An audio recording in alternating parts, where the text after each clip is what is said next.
Good morning, and thank you for joining us for SBB Live. I am your host and the publisher of Seniors Blue Book, and I'm really excited today to be joined by our Community Director of Relations over at Thrive, Miss Dina. Good morning, Dina. How are you? Good morning. I'm great. Thank you. How are you, Amanda? I'm really well. Thanks so much for asking. Now, you're new to Thrive, but you are not new to the healthcare industry as a whole. So tell me a little bit about yourself and what brought you to the role that you now hold over at Thrive. Great. Thank you. So I've always been in sales my whole life. Way back in the day, had a restaurant in upstate New York. And I got into healthcare about 9 years ago, and I went with Lee Health in many capacities. So I started over at the rehab hospital, and really that's where my love of patients and not even the elderly population, where I'm seeing the miracles that happen every day with the therapy that they do. And how important healthcare workers are and what a difference they can make in someone's life. So I transitioned into a marketing sales role because that was my love. And then I knew this is what I wanted to do. I knew that I love the elderly senior population, and Thrive was a great fit for me. So that's how I ended up here. Fantastic. I know they're very happy to have you over there. You're doing some really great things. You started at a unique time, right around COVID. So a lot of communities, we're dealing with a vulnerable population, and we need to debunk the theory that having COVID in your community is a death sentence. To kind of talk to me about once an outbreak happens in a community, how the staff pulls together and what you do, to serve your residents. Sure. So when an outbreak happens, hopefully you've done the steps before that I can talk to after about preparing for if something like a COVID or a pandemic happens. Again, I was really new to Thrive, so I didn't know what to expect. I didn't know our corporate headquarters very well. But when something COVID hit, the outbreak, you have to have a strong core, meaning you have to be strong as a person, but really as a leadership team, you have to really put that strongness and empower your people to know that you have their back. We have things in place. We have processes in place. So in times of chaos, you can stand strong and you can stay on task. And keeping your people on task is the key during the pandemic. We kind of described it, coming out of it, I really thought of it as like we were in a war, right? And we were the generals, and then the general makes strategic plans and really sticks with the other generals. So they stay in the background, they're not in the front line, and they're planning the strategy. While the troops are on the battle line, still getting support and communication and really directing them on their next move. That's how we thought of it as the pandemic hit us and COVID moved through our building, and we came out the other end. And really being positive and keeping your team motivated is the key to success here. We were able to, because we were in it and our leadership team, we were kind of on the front lines as well, we were able to squash the fear because fear sets in and everybody kind of stops. And they freeze during that time. We didn't want them to freeze, so we worked alongside them to squash that fear. And it's always fear, not facts, not fear. And that's what you have to keep reminding them. And our little mantra was, "We will win," and we did. We really did. We're COVID free now. That's fantastic. And what advice would you give to a community to properly prepare for a pandemic like this? Honestly, I really believe, and if we did have, COVID came upon us, nobody knew what it was, but having your corporation, usually you're not a standalone senior community these days, there's usually several of them, is having your corporation, involved on procedures and processes when you have a COVID in the building. And that's what we did, is they were able to walk it through with us weekly. We had COVID calls daily. They were behind the scenes doing the research, and then, stepped it down to us. So I was in charge of, okay, we need a PPE person to do all the inventory and do the ordering. I stepped up and did that.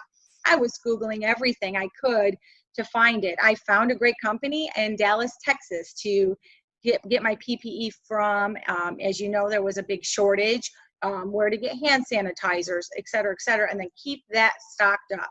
So even now that we've been through it, and it seems like there's toilet paper back on the shelves and paper towels and hand sanitizer, we don't know if there's going to be another surge. So we are continuing. We had live Google Docs. We still have them. We're still doing inventory.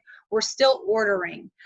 We made sure that we moved fast when COVID came in our building. We quarantined everybody. We moved everybody into one area. We did the plastic with the zipper. We had total, training on how to don and doff your PPE. And honestly, my corporation really stepped up. They were amazing.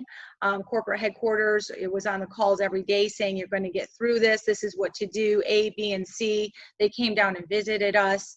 So even as a leadership team, we were tested. We were really tested, and they were there to support. Also, test is the key. I keep saying that. So we're still testing. Of course, the governor's now put out orders for all team members and employees to get tested in nursing homes, senior communities every 2 weeks, but we're still testing our residents. We believe that we were proactive in the beginning by testing all residents right away, along with our employees, that helped us be successful in the end.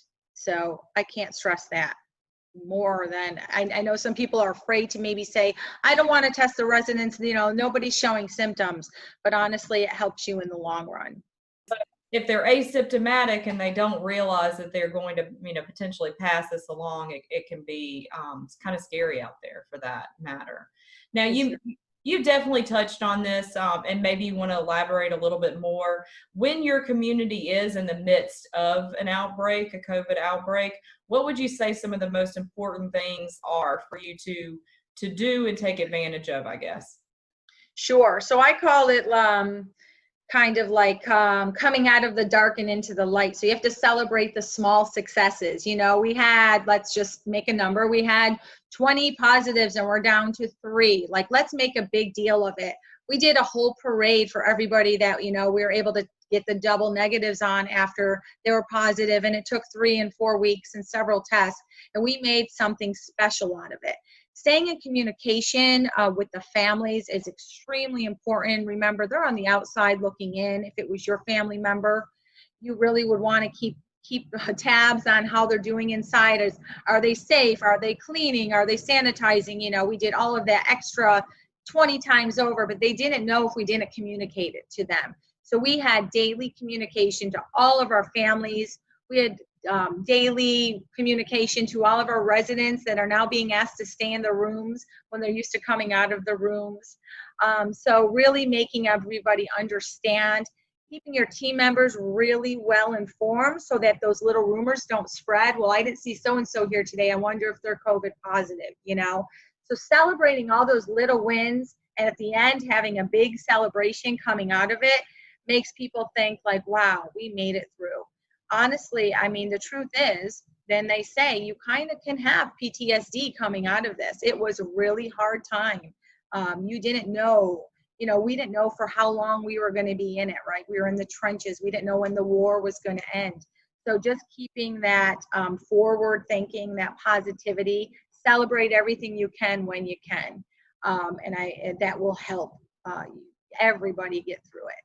And you brought up a good point, coming out of the dark and into the light. I know a lot of you, including yourself, at just starting your position there, you're all stretched into different directions, and you're not necessarily doing the job that you were hired for. You're doing any job that's needed at any time because you need to take care of your residents.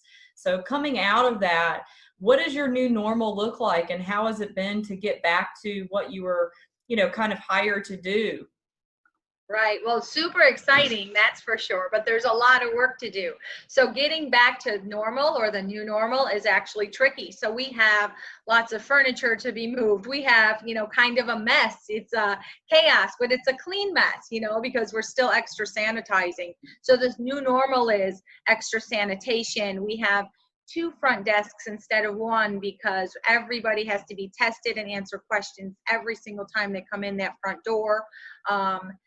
Not still accepting visitors, so having more window visits, having more FaceTimes with family. We have a clear connection panel outside of our building, which is wonderful because everybody wants to visit and they can actually see their loved one more face to face than doing a FaceTime. That's the new normal. We have more maybe team members in place, employees, we call them team members in place, and everybody's trying to get back to doing what they were doing it a little different. And everybody does think like safety first, right? We are still asking residents when they're out and about the community to wear masks. Of course, we wear masks all day, every day when we're in the community. We're asking residents not to go to doctor's appointments unless critically necessary. Of course, they would have to if it's a cardiac appointment or something that they have to be checked on. But can we put off the dentist if it's just a routine? Because we still don't want them exposing and any germs into our environment. We're really trying to keep everybody safe and secure. So we want them to feel safe. We want them to feel loved. We want them to trust us that we're taking care of them. So we have to communicate that more to our residents now because they do have the fear still. And they don't know what's next. They don't know what's around the corner. And so that's our new norm. Well, you've been through a lot, and I would say every senior community has been through a lot. It's just that, you're bold enough to talk about it, and I'm really impressed with how Thrive has handled everything that's happened over there. And I'm also impressed on how you, as a new employee, jumped in and did everything that you needed to do. And I know you're really excited to get back to marketing and outreach as soon as we're able to do that. So welcome to Thrive. Welcome to the Seniors Blue Book family. And I just want to thank you so much for coming on the show this morning and talking to us about such an important topic that a lot of people are really scared to talk about. So kudos to you for that. I really appreciate it, Dina. Yeah, I appreciate you having me on. I really want to embrace it. It's part of our life now. So I think the more we talk about it and share our best practices and our experience, I think we could all come out of it stronger. You are not kidding. I definitely agree with you, and we'll definitely circle back and do a recap in the next 60 to 90 days and see where we're at that point. So I appreciate it so much, and I hope you have a great day.